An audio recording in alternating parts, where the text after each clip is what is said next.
हाँ भाई। तो कैसा चल रहा है पढ़ाई आप लोगों का? बढ़िया। आज हम अपना नया चैप्टर शुरू करेंगे, plant kingdom.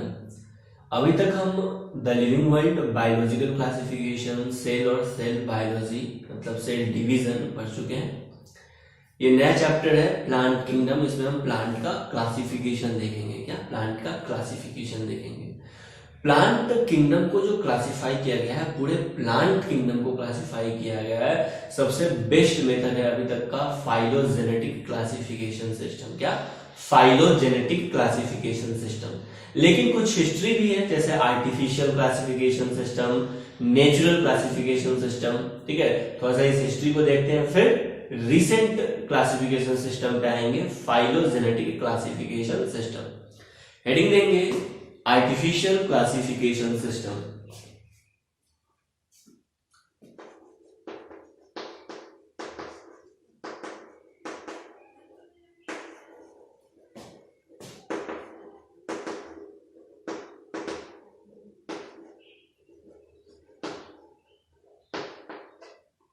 Artificial classification system क्या है? देखिए, आर्टिफिशियल क्लासिफिकेशन सिस्टम में सिर्फ और सिर्फ इजिली ऑब्जर्वेबल कैरेक्टर्स को लिया जाता है। क्या? प्लांट का classification only easily observable characters के बेसिस पे किया जाता है। तो वैसे क्लासिफिकेशन सिस्टम को कहते हैं आर्टिफिशियल क्लासिफिकेशन सिस्टम। ये मेनली प्लांट के वेजिटेटिव कैरेक्टर्स और एंड्रोसियम के स्ट्रक्चर पे डिपेंड करता है। किस पे डिपेंड करता है? मेनली प्लांट के वेजिटेटिव कैरेक्टर और एंड्रोसियम के कैरेक्टर्स पे डिपेंड करता है। क्लियर? आर्टिफिशियल क्लासिफिकेशन सिस्टम कौन दिया? कैरोलस लीनियस ने दिया। किसने दिया? कैरोलस लीनियस ने दिया। तो लिखना artificial classification system given by, हाँ भाई, कौन दिया? Carolus Linnaeus. हम सिर्फ लीनियस लिख देते हैं। चलिए, तो लीनियस ने दिया था इसको, आर्टिफिशियल क्लासिफिकेशन सिस्टम को। ये आगे चलकर फेल हो गया। क्यों फेल हुआ? क्योंकि ये कुछ कैरेक्टर्स को ही बस लेता था, कुछ वेजिटेटिव कैरेक्टर्स को ही लेता था, और वेजिटेटिव कैरेक्टर्स और रिप्रोडक्टिव कैरेक्टर्स को इसमें इक्वल वेट दिया जाता था। क्या? इक्वल वेटेज दिया जाता है। और आपको पता है कि जो वेजिटेटिव कैरेक्टर्स है वो इन्वायरमेंटल अफेक्ट के कारण उसमें चेंजेस बहुत जल्दी आ जाता है, लेकिन रिप्रोडक्टिव कैरेक्टर्स में चेंजेस इजिली नहीं आता है। क्लियर? तो ये रिलेटेड स्पीसीज को भी बोलता था कि ये रिलेटेड स्पीसीज नहीं है। क्या है? दूसरे स्पीसीज में आता है। क्या? ये प्लांट दूसरे स्पीसीज का है, जबकि वो सेम ही ग्रुप का रहता था, सेम ही टैक्सोन का रहता था। क्लियर है? चलिए, तो देखते हैं आर्टिफिशियल क्लासिफिकेशन सिस्टम। इसमें लिखेगा used only easily observable character, used only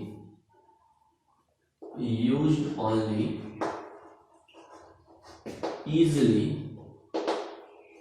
observable character। इसमें सिर्फ इजिली ऑब्जर्वेबल कैरेक्टर्स लिया गया, जैसे लाइक, हाँ भाई, जैसे प्लांट का हैबिटेट, प्लांट रहता कहां पे? क्या? जैसे हैबिटेट, जैसे कलर ऑफ प्लांट या कलर ऑफ फ्लावर। ठीक है, हैबिटेट, कलर, प्लांट में लीफ कितना है ये भी कोई कैरेक्टर लेता है। क्या? नंबर ऑफ लीफ, क्या?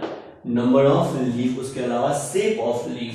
आपको पता है शेप ऑफ लीफ तो छोटा है तो उसमें शेप कुछ और होगा, बड़ा है तो कुछ और शेप होगा, और उसमें न्यूट्रिशन का अगर कमी है तो शेप ऑफ लीफ कुछ और हो जाएगा।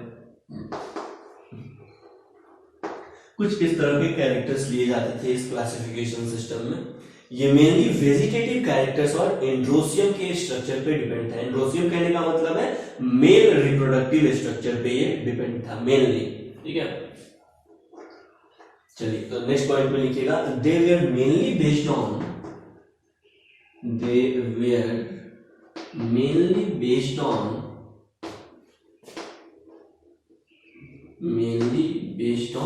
vegetative character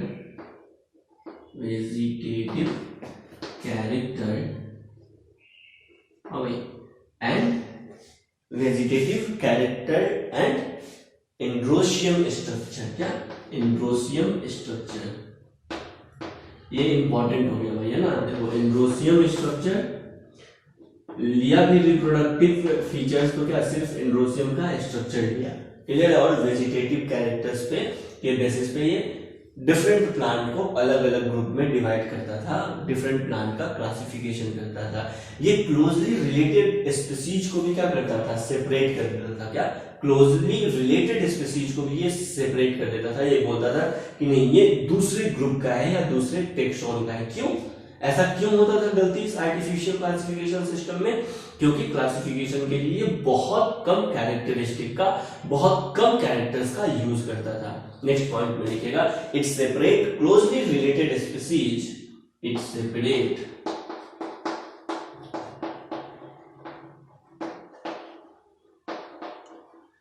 closely related species, it separate closely related species because they were based on few characteristics, because they were based on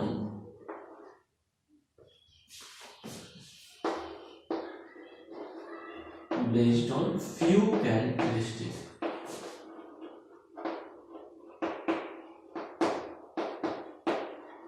next point में लिखेंगे, ये देखिए ये फेल क्यों हुआ, आर्टिफिशियल क्लासिफिकेशन सिस्टम जो है ना लिनियस का, ये फेल क्यों हुआ? क्योंकि ये इक्वल वेटेज देता था वेजिटेटिव कैरेक्टर्स को और सेक्सुअल कैरेक्टर्स को, यानी एंड्रोशियम को ये इक्वल वेटेज देता था। क्लियर है? तो क्या होगा इसके कारण जो क्लोजली रिलेटेड स्पीसीज है वो भी लगेगा कि क्या है, दूसरे ग्रुप्स का प्लांट है। ऐसा क्यों?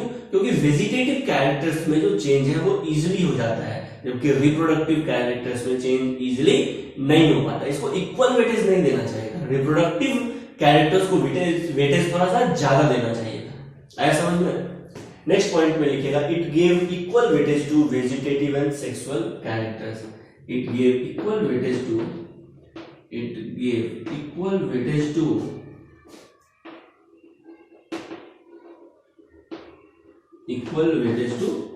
क्या, equal weightage to vegetative and sexual characteristic, vegetative and sexual characteristic.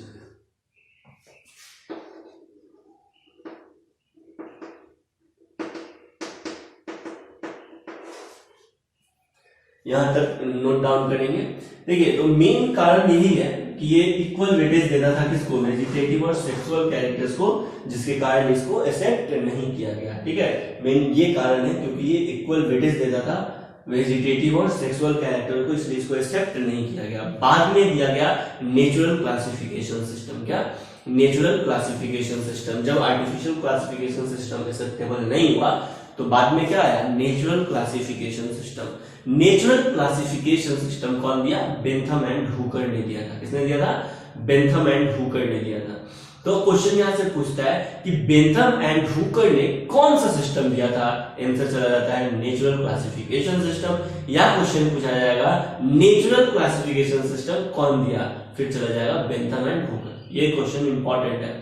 Artificial classification system कौन दिया, लीनियस दिया, ये भी पूछा जाता है। आर्टिफिशियल क्लासिफिकेशन सिस्टम डिस्प्रूव क्यों हुआ या फिर इसको समय के साथ रिजेक्ट कर दिया गया?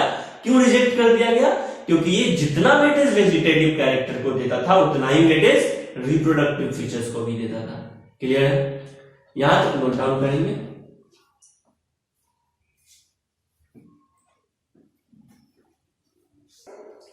नेक्स्ट हम पढ़ेंगे नेचुरल क्लासिफिकेशन सिस्टम। क्या, नेचुरल क्लासिफिकेशन सिस्टम।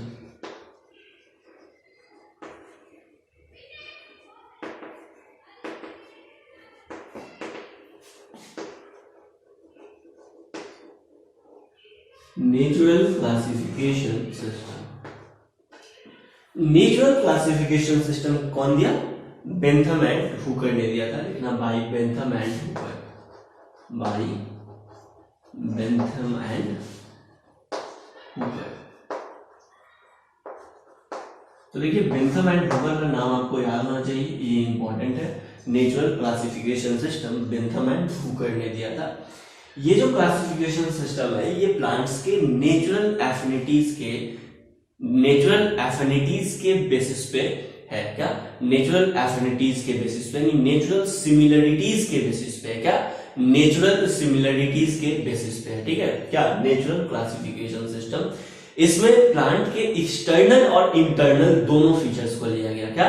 प्लांट के मॉर्फोलॉजी और प्लांट के एनाटॉमी, प्लांट का अल्ट्रा स्ट्रक्चर और प्लांट का मॉर्फोलॉजी दोनों लिया गया इसमें। किसमें? नेचुरल क्लासिफिकेशन सिस्टम में। किसमें? नेचुरल क्लासिफिकेशन सिस्टम में। तो लिखना, based on natural affinities among organism. Natural affinities कहने का मतलब होता है नेचुरल सिमिलरिटीज। क्या?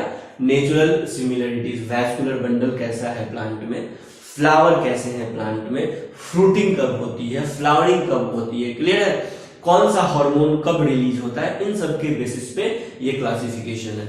ये क्लासिफिकेशन भी बहुत लंबे समय तक वैलिड रहा, बाद में इसको डिसप्रूव कर दिया गया, बाद में इसको एक्सेप्ट नहीं किया गया, रिजेक्ट किया गया। इसका कारण क्या था? इसका कारण था कि ये फाइलोजेनेटिक रिलेशनशिप नहीं दिखा रहा था। क्या? फाइलोजेनेटिक रिलेशनशिप नहीं दिखा रहा था, यानी इवोल्यूशनरी रिलेशनशिप नहीं दिखा रहा था। क्या? प्लांट्स के बीच इवोल्यूशनरी रिलेशनशिप नहीं दिखा रहा था। इवोल्यूशनरी रिलेशनशिप कहने का मतलब है पहले कौन सा प्लांट आया, पहले थैलोफाइटा आया या पहले ब्रायोफाइटा, उसके बाद टेरिडोफाइटा। तो जो इवोल्यूशनरी रिलेशनशिप है ये नहीं दिखा रहा था, जिसके कारण इसको एक्सेप्ट नहीं किया गया। क्लियर है? तो नेक्स्ट हेडिंग है नेचुरल क्लासिफिकेशन सिस्टम। कौन दिया? बेंथम एंड हुकर ने दिया था। ये क्वेश्चन इंपॉर्टेंट है। ये किस पे बेस्ड है? Natural affinities. क्या किस पे बेस्ड है भाई? Natural affinities. नेचुरल एफिनिटीज कहने का मतलब है नेचुरल सिमिलरिटीज पे बेसिस है। क्या? नेचुरल सिमिलरिटीज पे बेसिस है। नेक्स्ट पॉइंट को लिखिएगा, based on natural affinities, based on natural similarities या एफिनिटीज। एफिनिटीज कहने का मतलब है similarities. Based on natural similarities, हाँ भाई, किस पे बेसिस है? Based on natural similarities among organism,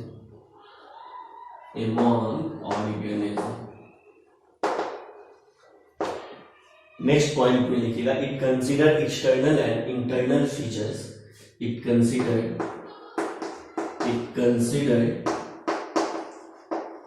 external and internal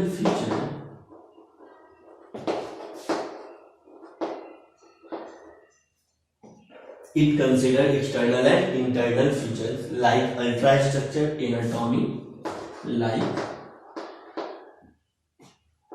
ultrastructure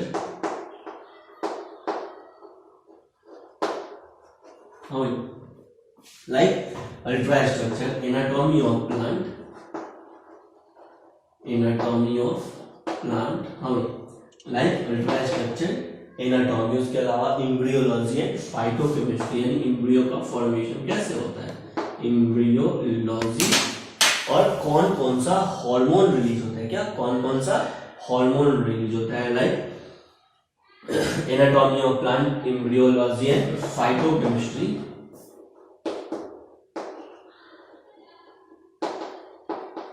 क्या? Phytochemistry and morphology. क्या? मॉर्फोलॉजी।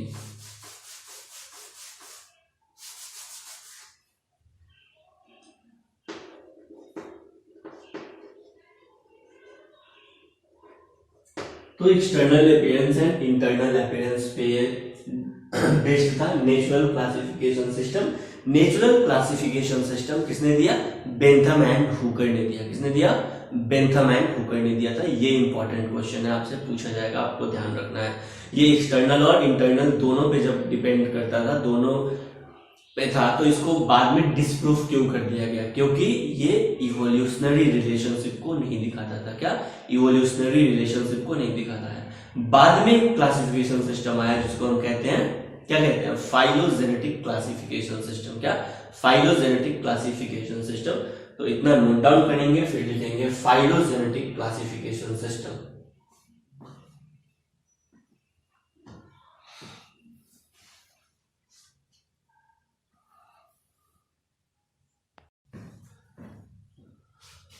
नेक्स्ट अपना क्लासिफिकेशन सिस्टम है फाइलोजेनेटिक क्लासिफिकेशन सिस्टम। तो हेडिंग दीजिएगा फाइलोजेनेटिक क्लासिफिकेशन सिस्टम। फाइलोजेनेटिक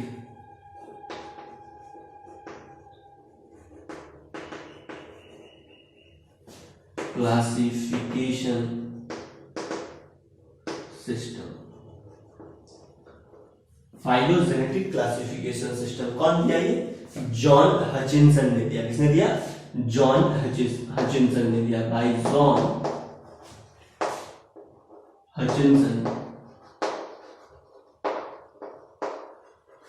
इसका नाम तो आज तक पूछा नहीं गया है कि फाइलोजेनेटिक सिस्टम कौन दिया, लेकिन पूछा जा सकता है। John Hutchinson. किसने दिया? जॉन हचिंसन ने दिया। फाइलोजेनेटिक क्लासिफिकेशन सिस्टम का दूसरा नाम क्या है? Cladistic classification. ये क्या है? Cladistic classification. क्या? Cladistic classification. क्या होता है क्लैडिस्टिक क्लासिफिकेशन? क्लैडिस्टिक क्लासिफिकेशन लिया गया है, क्लैडिस्टिक टर्म लिया गया है क्लैडोग्राम से। किससे? क्लैडोग्राम से। और क्लैडोग्राम का मतलब होता है ट्री लाइक स्ट्रक्चर। क्या? Tree like structure. तो जब आप फाइलोजेनेटिक क्लासिफिकेशन हम करेंगे ना, तो एक इवोल्यूशनरी ट्री बनेगा। क्या बनेगा? इवोल्यूशनरी ट्री बनेगा। पता चलेगा कि पहले थैलोफाइटा, फिर ब्रायोफाइटा, फिर टेरिडोफाइटा, फिर जिम्नोस्पर्म, देन एंजियोस्पर्म, इस तरह से। तो क्लैडिस्टिक क्लासिफिकेशन कहते हैं इसको। किसको? फाइलोजेनेटिक क्लासिफिकेशन सिस्टम को। क्यों? क्योंकि एक इवोल्यूशनरी ट्री बनता है जब हम इसके बेसिस पे, यानी फाइलोजेनेटिक क्लासिफिकेशन सिस्टम के बेसिस पे क्लासिफाई करते हैं, तो एक इवोल्यूशनरी ट्री बनता है। क्लियर है? और इवोल्यूशनरी ट्री को कहते हैं क्लैडोग्राम। क्या कहते हैं? क्लैडोग्राम। इसलिए इस क्लासिफिकेशन का दूसरा नाम है क्लैडिस्टिक क्लासिफिकेशन। क्या? Cladistic classification. Cladistic classification.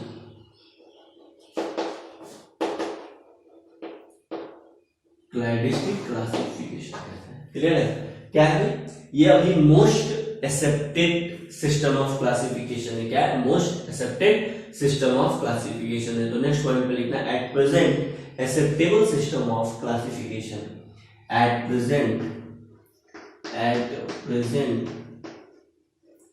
acceptable system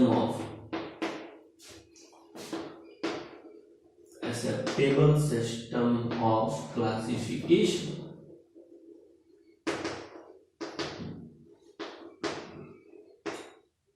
next point में लिखना, ये इवोल्यूशनरी रिलेशनशिप के बेसिस पे होता है। क्या? इवोल्यूशनरी रिलेशनशिप के बेसिस पे ये क्लासिफिकेशन है। तो नेक्स्ट पॉइंट में लिखेगा based on evolutionary relationship. Based on evolutionary relationship।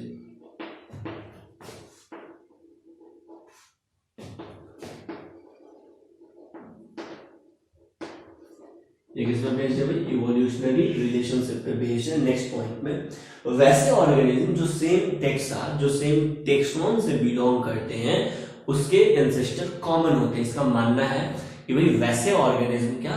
वैसे ऑर्गेनिज्म जो एक ही टेक्सोन से बिलोंग करते हैं, जो एक ही टेक्सा से बिलोंग करते हैं, उसके एंसेस्टर क्या होते हैं? कॉमन होते हैं। उसके एंसेस्टर एक ही होते हैं। क्लियर? आप अपने कमेंट सेक्शन में बताइएगा ये टेक्सा या टेक्सोन क्या है। क्लियर? नेक्स्ट पॉइंट में, organism belonging to same taxa. Next point पे लिखना organism belonging to same taxa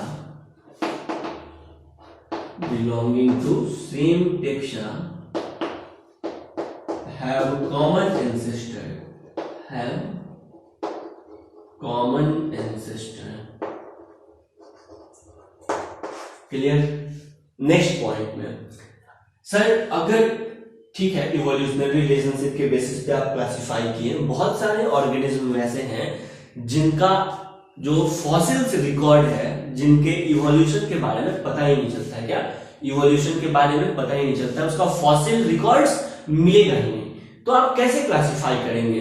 तो हम वैसे ऑर्गेनिज्म, वैसे प्लांट या फिर एनिमल्स, मेनली प्लांट है ना, वैसे प्लांट जिसका फॉसिल रिकॉर्ड नहीं मिलेगा, क्या? जिसका फॉसिल्स रिकॉर्ड नहीं मिलेगा, तो हम उसमें और टेक्निक्स लगाएंगे। क्या? और कोई दूसरा टेक्निक्स लगाएंगे, उसके बेसिस पे हम क्लासिफाई करेंगे, जिससे मैक्सिमम कैरेक्टर्स मिले। क्या मिले? मैक्सिमम कैरेक्टर्स मिले। क्या? अगर मान लो कि हम इवोल्यूशनरी क्लासिफिकेशन कर रहे हैं, यानी फाइलोजेनेटिक क्लासिफिकेशन कर रहे हैं, इवोल्यूशनरी रिलेशनशिप के बेसिस पे प्लांट को क्लासिफाई करते हैं। इवोल्यूशनरी रिलेशनशिप के बेसिस पे अगर प्लांट को क्लासिफाई करते हैं तो होता क्या है, दो क्लोजली रिलेटेड प्लांट में या दो रिलेटेड प्लांट में मैक्सिमम कैरेक्टर्स क्या होता है, मिलता है, तो हम उसको एक ग्रुप में डाल देते हैं। तो अगर किसी प्लांट्स का अगर फॉसिल्स रिकॉर्ड नहीं है, कोई फॉसिल एविडेंस नहीं है, उस कंडीशन में हम किसी दूसरे टेक्निक का हेल्प लेते हैं, लेकिन क्लासिफिकेशन करते हैं फाइलोजेनेटिक क्लासिफिकेशन नहीं। क्या क्लासिफिकेशन करने का जो टेक्निक्स होता है वो फाइलोजेनेटिक क्लासिफिकेशन का ही टेक्निक्स होता है, यानी इवोल्यूशनरी हिस्ट्री के बेसिस पे ही हम क्या करेंगे, ऑर्गेनिज्म को क्लासिफाई करेंगे। और इवोल्यूशनरी हिस्ट्री पता अगर नहीं चल रहा है तो किसी दूसरे टेक्निक्स का यूज करके इवोल्यूशनरी हिस्ट्री का पता लगाएंगे, जैसे न्यूमेरिकल टैक्सोनॉमी, क्या numerical taxonomy, cyto taxonomy, chemo taxonomy, है ना, इसके बेसिस पे। नेक्स्ट पॉइंट में लिखना, many other sources use when no fossil evidence is present. Many other sources में ही आ गया, अदर सोर्सेस कौन कौन सा, न्यूमेरिकल टैक्सोनॉमी, साइटो टैक्सोनॉमी और कीमो टैक्सोनॉमी के हेल्प से हम फाइलोजेनेटिक क्लासिफिकेशन सिस्टम करेंगे। क्लियर है? तो नेक्स्ट पॉइंट में लिखना, many other sources use, many other sources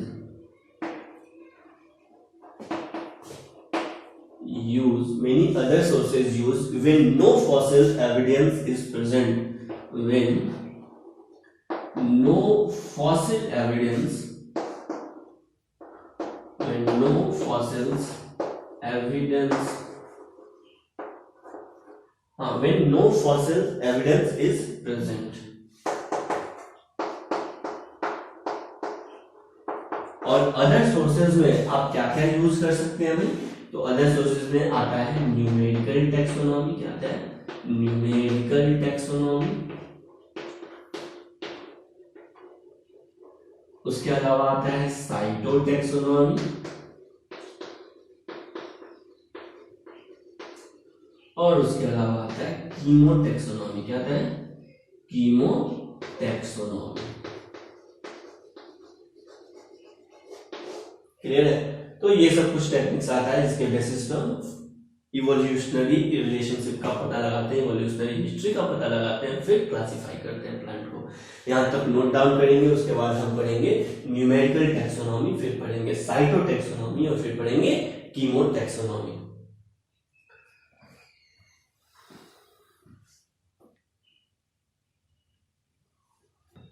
next है न्यूमेरिकल टैक्सोनॉमी। क्या होता है?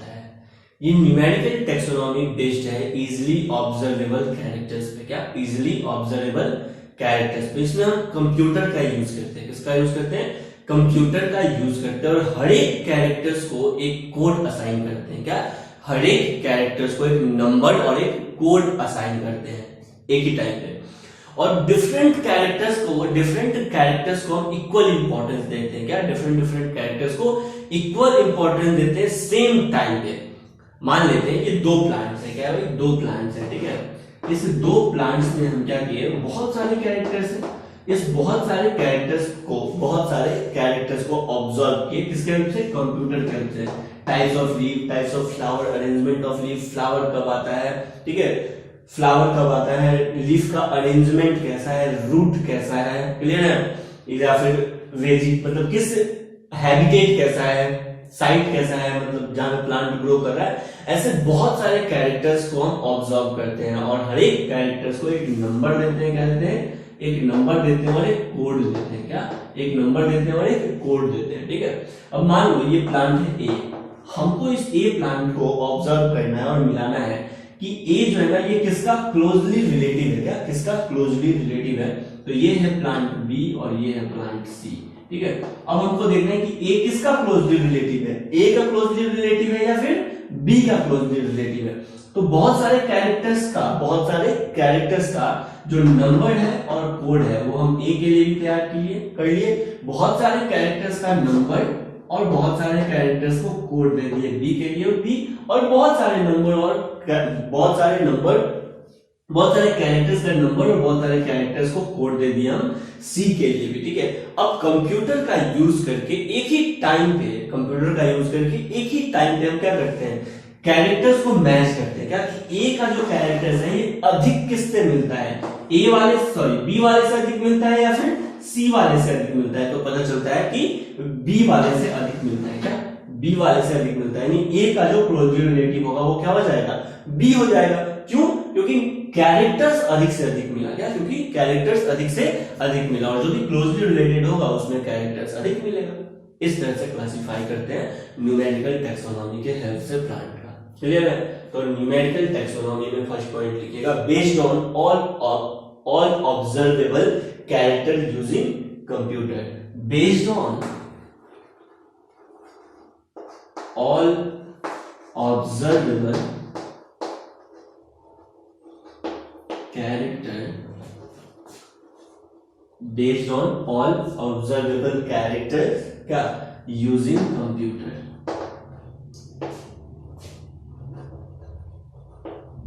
Next point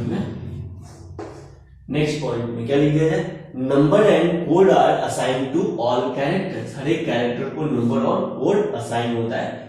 number and code are assign to all character.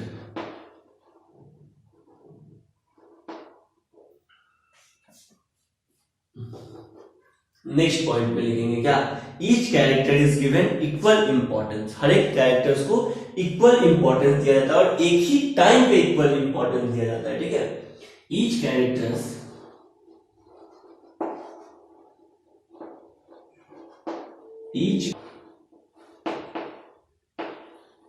Given equal importance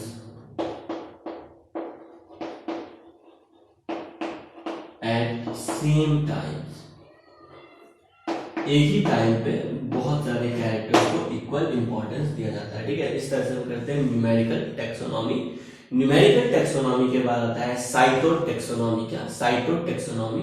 तो नेक्स्ट हेडिंग देंगे cytotaxonomy.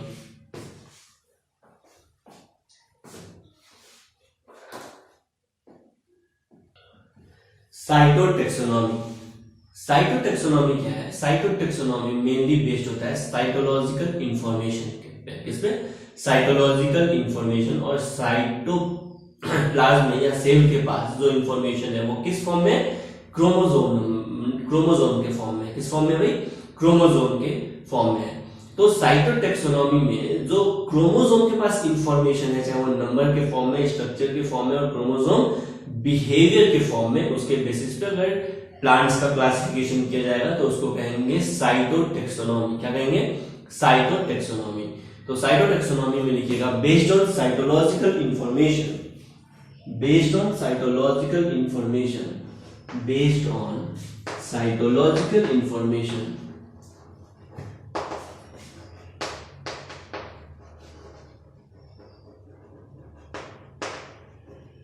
based on cytological information like chromosome number, like chromosome number,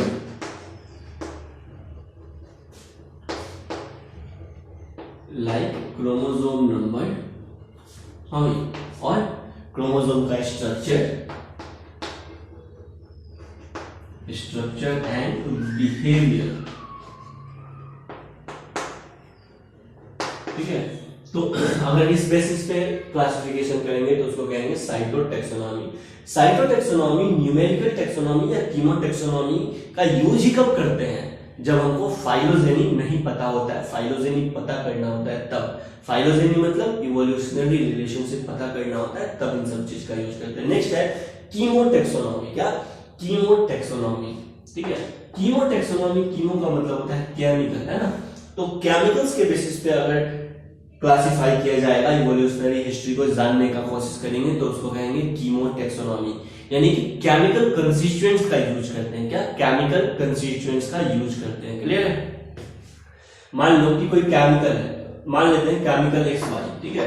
ये एक plant में पाया जाता है, और ये दूसरा प्लांट है जिसमें केमिकल पाया जाता है XZ, और ये तीसरा प्लांट है जिसको बहुत दूर से मिला, मान लो हमको हिमालय से मिला, जिसमें XYZ केमिकल पाया जाता है। ठीक है, तो आप बताइए कि ये जो XY प्लांट अपने बिहार में पाया जा रहा है, इसका क्लोजली रिलेटेड प्लांट कौन होगा, जिसमें XY दोनों पाया जाएगा।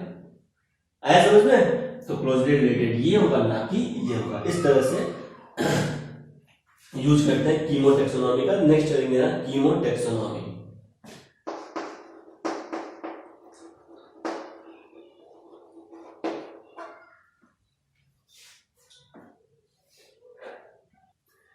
कीमोटैक्सोनॉमी में लिखेंगे uses chemical constituents of plant, uses chemical constituents of plant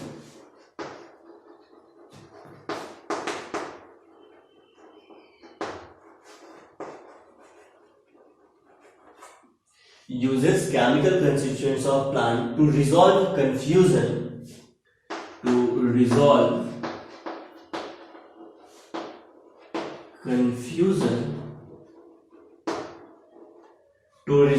confusion are also used by taxonomists. To resolve confusion are also used by taxonomists. तो ये है पूरा क्लासिफिकेशन सिस्टम, जिसमें आपको मेनली ये 3 क्लासिफिकेशन सिस्टम हम पढ़ा है। एक बार रिकैप कर लेते हैं। Artificial classification system, natural classification system and phylogenetic classification system. इसका दूसरा नाम क्लाइस्टिक क्लासिफिकेशन सिस्टम।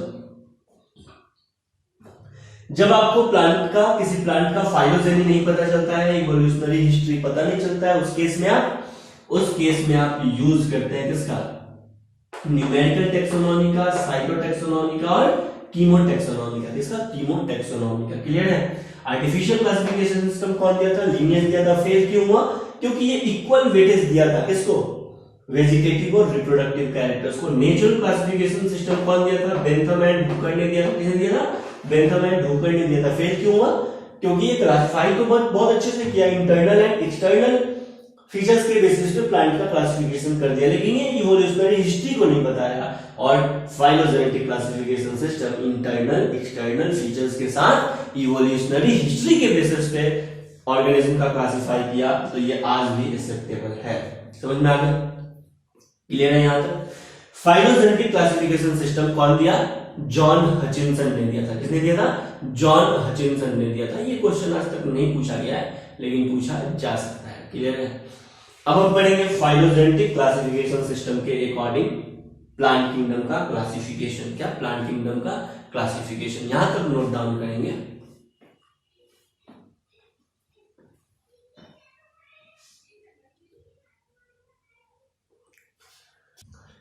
पूरे plant kingdom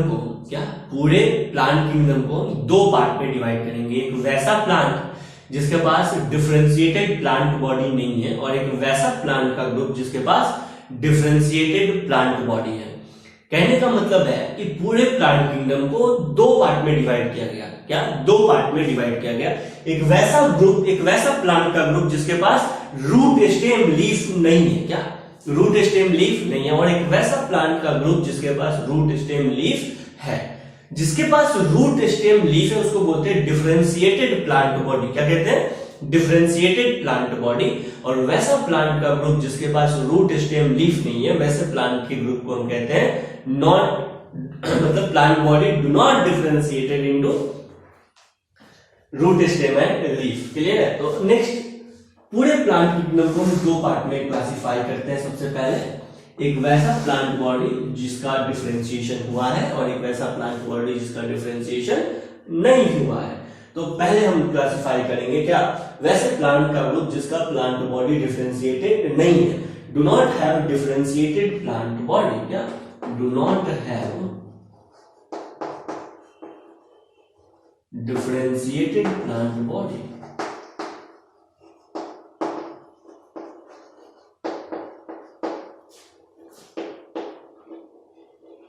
do not have differentiated plant body. और एक वैसा प्लांट का ग्रुप जिसका प्लांट बॉडी क्या है? डिफरेंशिएटेड है। Have differentiated plant body. Have differentiated plant body.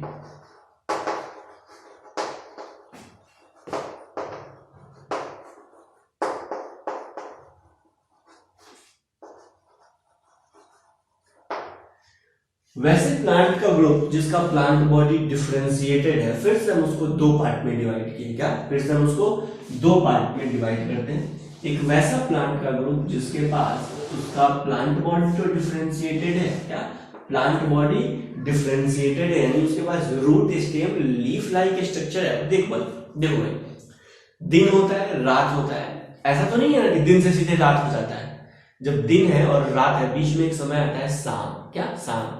तो एक वैसा प्लांट बॉडी का ग्रुप जिसके पास डिफरेंशिएटेड प्लांट बॉडी नहीं है, रूट स्टेम लीफ नहीं है, तो क्या कर्ण से जादू हो जाएगा और प्लांट के पास रूट स्टेम लीफ आएगा? नहीं, धीरे धीरे आएगा ना।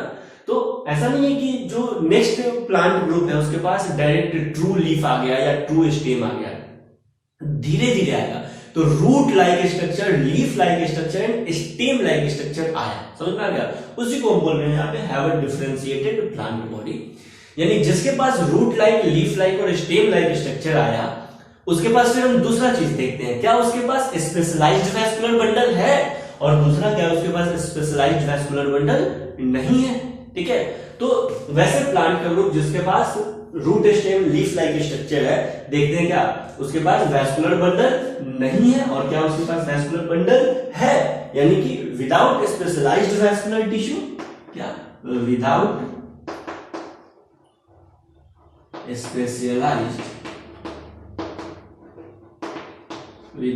Specialised vascular tissue.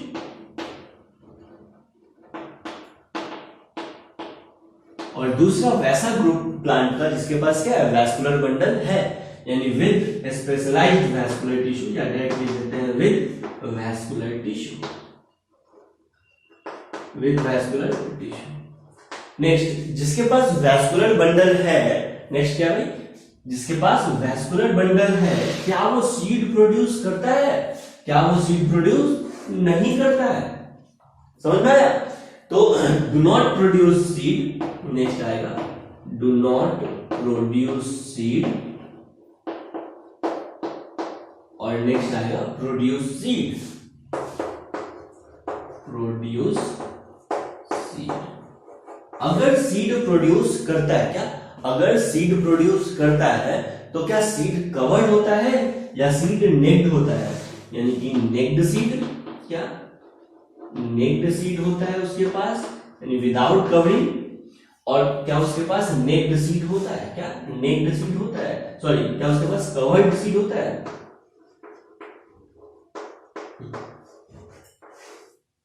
अब सुनना भाई ध्यान से, पूरे प्लांट किंगडम को शुरू में देखो, ये जो प्लांट किंगडम का हम क्लासिफिकेशन देख रहे हैं, तो ये इवोल्यूशनरी हिस्ट्री को भी बताता है। क्या इवोल्यूशनरी हिस्ट्री को भी बताता है। तो ऐसा नहीं है कि प्लांट सीधा आपको रूट स्टेम लीफ जैसा दिखता है हमारे आसपास प्लांट, वैसा प्लांट डायरेक्ट अपने अर्थ पे आ गया, ऐसा तो नहीं है ना। समय के साथ प्लांट में क्या हुआ, इवोल्यूशन हुआ। समय के साथ प्लांट्स में क्या हुआ, इवोल्यूशन हुआ। जैसे आप इमेजिनेशन करते हैं, एनिमल जो हमारे और आपके जैसा अपने आसपास देख रहे हैं, क्या अर्थ पे ये ऐसे थे? नहीं, समय के साथ इनका इवोल्यूशन हुआ। क्या हुआ? समय के साथ इनका इवोल्यूशन हुआ। सबसे पहले वैसे प्लांट आए, सबसे पहले वैसे प्लांट आए जो सिर्फ एक्वेटिक में रहते थे, सिर्फ पानी में रहते थे। समय के साथ पानी में कंपटीशन बढ़ा तो वैसे एनिमल्स बने या वैसे प्लांट बने जो पानी में भी रह सकता है और जमीन पे भी रह सकता है। इसको आप बोलते हैं एम्फीबियंस, मेढक, है ना। तो एम्फीबियंस बने। समय के साथ एम्फीबियंस में एडवांसमेंट हुआ और बन गया रेप्टाइल्स। क्या बन गया? रेप्टाइल, जो रहेगा जमीन पे लेकिन ओकेजनली कभी कभी पानी में भी जाएगा तो मरेगा नहीं। आया समझ में? तो उसके बाद बन गया रेप्टाइल्स। समय के साथ और एडवांसमेंट हुआ तो रेप्टाइल से क्या बन गए? एव्स बन गए, चिड़िया उड़ने लगी। ठीक है, समय के साथ और एडवांसमेंट हुआ तो इसी रेप्टाइल से बन गए क्या? मैमल्स। क्या बन गए? मैमल्स, जो जमीन पे रहने लगे, जिसको पानी का कहीं से भी कोई जरूरत नहीं है। आया समझ में? तो वैसे ही प्लांट के भी साथ है। क्या? वैसे ही प्लांट के भी साथ है। सबसे पहले एक्वेटिक प्लांट बनेंगे। क्या? एक्वेटिक प्लांट बनेंगे जो सिर्फ पानी में रहेंगे। कुछ वैसे प्लांट बनेंगे जो रहेंगे पानी में या फिर मॉइस्ट साइड प्लेस में, लेकिन रिप्रोडक्शन के लिए उसको क्या चाहिए? पानी चाहिए। उसके बाद कुछ ऐसे प्लांट आ गए जो पानी से थोड़े ऊपर चले गए। समझ में आ गया ना? पानी से थोड़े ऊपर ड्राई कंडीशन में भी अच्छे से ग्रो करने लगे। तो प्लांट्स में भी जो इवोल्यूशन हुआ है वो धीरे धीरे हुआ है। क्या? धीरे धीरे। तो क्लासिफिकेशन भी जो हम कर रहे हैं ना प्लांट किंगडम का, वो धीरे धीरे पढ़ रहे हैं। सबसे पहले वैसे प्लांट आए जिसका प्लांट बॉडी डिफरेंशिएटेड नहीं था। कहने का मतलब है प्लांट बॉडी एकदम थैलस के जैसा था। किसके जैसा था? थैलस के जैसा था। प्लांट में किसी भी तरह का रूट, स्टेम, लीफ कुछ नहीं था। समझ में आ गया? वैसे प्लांट के ग्रुप को हम कहते हैं थैलोफाइटा। क्या कहते हैं?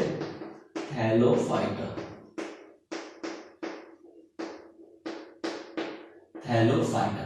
तो थैलोफाइटा वैसे प्लांट्स का ग्रुप है ना। देखो किंगडम को जब डिवाइड कर रहे हैं तो क्या बन रहा है? याद है? याद है? ये वाला चीज याद है तुमको? KPC of GS. KPC of GS याद है? Kingdom, phylum, class, order, family, genus, species. जब देखो किंगडम को क्लासिफाई कर रहे हैं तो क्या बन रहा है? फाइलम या डिवीजन। प्लांट के केस में क्या कहते हैं? डिवीजन। तो थैलोफाइटा क्या है? प्लांट किंगडम का डिवीजन है। क्या है? डिवीजन है। क्लियर? चलिए, वैसे ही फिर समय के साथ एडवांसमेंट हुआ थैलोफाइटा में और क्या बन गया? डिफरेंशिएटेड प्लांट बॉडी बन गया। क्या? डिफरेंशिएटेड प्लांट बॉडी बन गया। यानी प्लांट्स के पास root, stem, leaf like structure आया। समझ में आ गया? लेकिन क्या वैस्कुलर बंडल आया? वैस्कुलर बंडल आया। वैस्कुलर बंडल का काम क्या है? तो वैस्कुलर बंडल ये रूट टू स्टेम वाटर का कंडक्शन करता है। तो ऐसा तो नहीं है कि प्लांट तो पहले पानी में रहते थे, डायरेक्ट जमीन पे आ गए, एकदम से ग्रो करने लगे। ऐसा तो नहीं है ना। पानी से वो निकलेंगे और वाटर के ही आसपास रहेंगे। क्या? वाटर के ही आसपास रहेंगे, मॉइस्ट एंड सैडी प्लेस पे रहेंगे। तो वहां पे वैस्कुलर बंडल का कोई जरूरत नहीं है। तो रूट, स्टेम, लीफ था और उसके पास वैस्कुलर बंडल नहीं था। यानी विदाउट स्पेशलाइज्ड वैस्कुलर टिश्यू, यानी उसके पास वैस्कुलर बंडल नहीं है। वैसे प्लांट के ग्रुप को हम कहते हैं ब्रायोफाइटा। क्या कहते हैं? ब्रायोफाइटा। बोलो ना, क्या कहते हैं?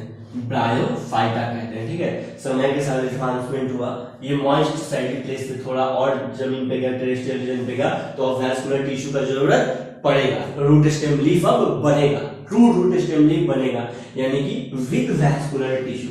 वैसे प्लांट बने समय के साथ जिसके पास वैस्कुलर टिश्यू है। अब वैस्कुलर टिश्यू है तो क्या वो सीड प्रोड्यूस करेगा या सीड प्रोड्यूस नहीं करेगा? तो डायरेक्ट सीड प्रोड्यूस नहीं करेगा, धीरे धीरे करेगा। यानी कि वैस्कुलर बंडल तो है प्लांट के पास, लेकिन वो किसी भी तरह का सीड प्रोड्यूस नहीं करेगा। तो जो प्लांट सीड प्रोड्यूस नहीं करेगा लेकिन उसके पास वैस्कुलर बंडल है, जो प्लांट सीड प्रोड्यूस नहीं करेगा लेकिन उसके पास क्या है? वैस्कुलर बंडल है, उसको बोला गया टेरिडोफाइटा। क्या बोला गया? टेरिडोफाइटा। टेरिडोफाइटा। ठीक है, अब देखो थैलोफाइटा, ब्रायोफाइटा, टेरिडोफाइटा। बाद में आया कि वैसे प्लांट जिसके पास वैस्कुलर बंडल है वो सीड भी प्रोड्यूस करता है, लेकिन कैसा सीड प्रोड्यूस करता है? नेक्ड सीड प्रोड्यूस करता है। उसको हम बोले जिम्नोस्पर्म। क्या बोले? जिम्नोस्पर्म। बाद में वैसा प्लांट आया जिसके पास कवर्ड सीड है। क्या है? कवर्ड सीड है, सीड प्रोड्यूस करता है लेकिन कैसा? कवर्ड सीड है, जिसके पास वैस्कुलर बंडल है, जिसका प्लांट बॉडी डिफरेंशिएटेड है। बाद में हम उसको क्या बोले? एंजियोस्पर्म। क्या बोल दिया मैं? एंजियोस्पर्म। अब इस एंजियोस्पर्म का दो क्लास बनेगा। क्या? दो क्लास बनेगा। कौन कौन सा क्लास बनेगा तुमको पता है ना? अब देखो डिवीजन को भी जब डिवाइड करेंगे तो क्या बनेगा? क्लास बनेगा। आपको पता है? एक बनेगा डाइकॉट। क्या बनेगा? डाइकॉट। और दूसरा बनेगा मोनोकॉट। क्या बनेगा? मोनोकॉट।